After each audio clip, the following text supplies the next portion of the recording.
2 ദിവസമായിട്ട് ഇതിനെക്കുറിച്ച് പറയണമെന്ന് വിചാരിച്ചിട്ട് നടക്കുന്നില്ല. ഇനി ഇപ്പോഴെങ്കിലും പറഞ്ഞില്ലെങ്കിൽ പിന്നെ എപ്പോഴാണ് പറയുക? എന്താണിത്? കണ്ടു നോക്ക്. ഇതൊക്കെ എന്താണ്? ഇതിനെയൊക്കെയാണോ ആവിഷ്കാര സ്വാതന്ത്ര്യം എന്ന് പറയുന്നത്? ഇതാണോ ആവിഷ്കാര സ്വാതന്ത്ര്യം? നമ്മുടെ രാജ്യം ഫുട്ബോൾ വേൾഡ് കപ്പ് കളിക്കുന്നില്ല, സത്യം തന്നെയാണ്. നമ്മുടെ രാജ്യത്ത് നമുക്ക് ഏത് ടീമിനെ വേണമെങ്കിലും സപ്പോർട്ട് ചെയ്യാം. അതിനുള്ള എല്ലാ സ്വാതന്ത്ര്യമുള്ള രാജ്യത്താണ് നമ്മൾ ജീവിക്കുന്നത്. പക്ഷേ ഈ കാണിച്ചിരിക്കുന്നത് എന്താണ്?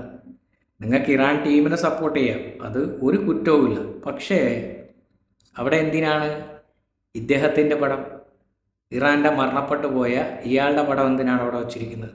അല്ല, ഞാൻ അറിഞ്ഞൂടാത്തോണ്ട് ചോദിക്കണം, എന്തിൻ്റെ ആവശ്യമാണ് അത് അവിടെ? നിങ്ങൾ ഇറാൻ ഫുട്ബോൾ ടീമിനെയാണ് സപ്പോർട്ട് ചെയ്യുന്നതെങ്കിൽ അവരുടെ പടമല്ലേ വെക്കേണ്ടത്? ആ കൂട്ടത്തിൽ ഇയാൾ ആരാ? അവിടുത്തെ ഫുട്ബോൾ കളിക്കാരനാണോ? അതൊരു രാജ്യത്തിൻ്റെ തലവനല്ലേ? അയാൾ മരണപ്പെട്ടു പോയല്ലേ ഇറാൻ്റെ? അപ്പോൾ ഇതുകൊണ്ട് നിങ്ങൾ ഉദ്ദേശിക്കുന്നത് എന്താണ്? നമ്മുടെ കേരളത്തിൽ വർഗീയ ചേർതിരിവ് ഉണ്ടാക്കുന്നത് ആരൊക്കെയാണ്? ഇല്ലെങ്കിൽ ഈ വർഗീയപരമായിട്ട് പ്രശ്നങ്ങൾ ഉണ്ടാക്കുന്ന ആരൊക്കെയാണ്? നല്ല രീതിയിൽ സഹോദരന്മാരെ പോലെ ജീവിച്ചു പോകുന്ന നമ്മുടെ മലയാള നാട്ടിൽ, കേരളത്തിൽ എന്തിനാണ് ഇത്തരം വർഗീയ ചേർതിരിവുകൾ ഉണ്ടാക്കുന്നത്? ഇതൊക്കെ എന്താണ്? ആരാണ് ഇറാനെ സപ്പോർട്ട് ചെയ്യുന്നത്?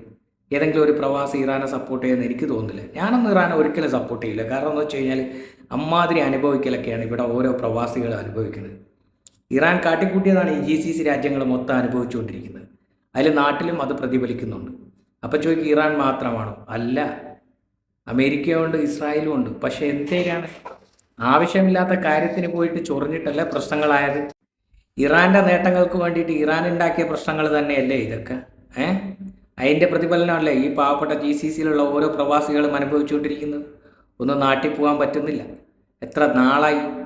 ആകെ ഇവിടെ 2 ഫ്ലൈറ്റേ ഉള്ളൂ. എയർപോർട്ട് ഒരു പ്രാവശ്യം ക്ലോസ് ചെയ്യും, ഒരു പ്രാവശ്യം തുറക്കും, ഒരു പ്രാവശ്യം ക്ലോസ് ചെയ്യും, ഒരു പ്രാവശ്യം തുറക്കും. ഇപ്പം യുദ്ധം നിന്ന് എന്നൊക്കെ പറയുന്നുണ്ട്, എന്താണെന്നൊന്നും അറിയില്ല. ദുബായിലായാലും സൗദിയിലായാലും ഇനി ഖത്തറിലായാലും കുവൈത്തിലായാലും ബഹ്റൈനിലായാലും ഒമാനിലായാലും എവിടെയൊക്കെ പ്രവാസികളുണ്ടോ അവരെല്ലാം അനുഭവിച്ചുകൊണ്ടിരിക്കുന്ന ബുദ്ധിമുട്ട് ഇറാൻ എന്ന് പറയുന്ന രാജ്യത്തിനെ കൊണ്ട് തന്നെയാണ്. മനസ്സിലായില്ലേ?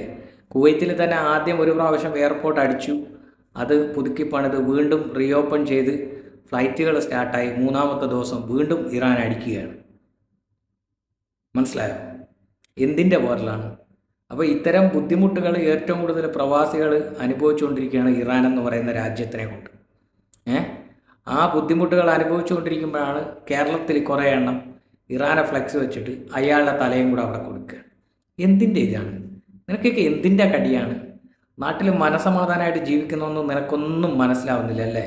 ഇവിടെ ഓരോ പ്രവാസികൾ അനുഭവിക്കുന്ന ബുദ്ധിമുട്ടുകൾ നമുക്കേ അറിയാവൂ. നാട്ടിൽ പോകാൻ പറ്റുന്നില്ല.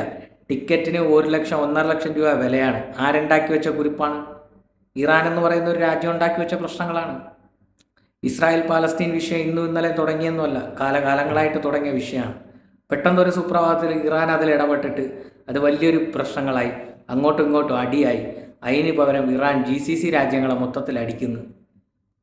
എന്തൊക്കെയാണ് നായ്ക്കളെ ഈ കാണിച്ചു വച്ചിരിക്കുന്നത്?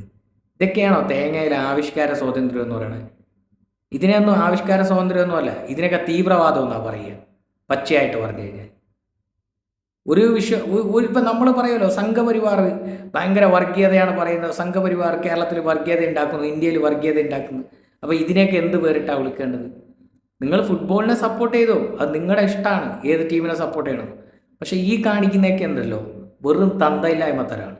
ഇമാതിരി തോന്നിവാസം ഏത് നാറി ചെറ്റകൾ കാണിച്ചിട്ടുണ്ടെങ്കിലും വെറും തോന്നിവാസമാണ്, വെറും തന്തയില്ലായ്മ തരം. അതേ പറയാനുള്ളൂ, വേറൊന്നും പറയാനില്ല.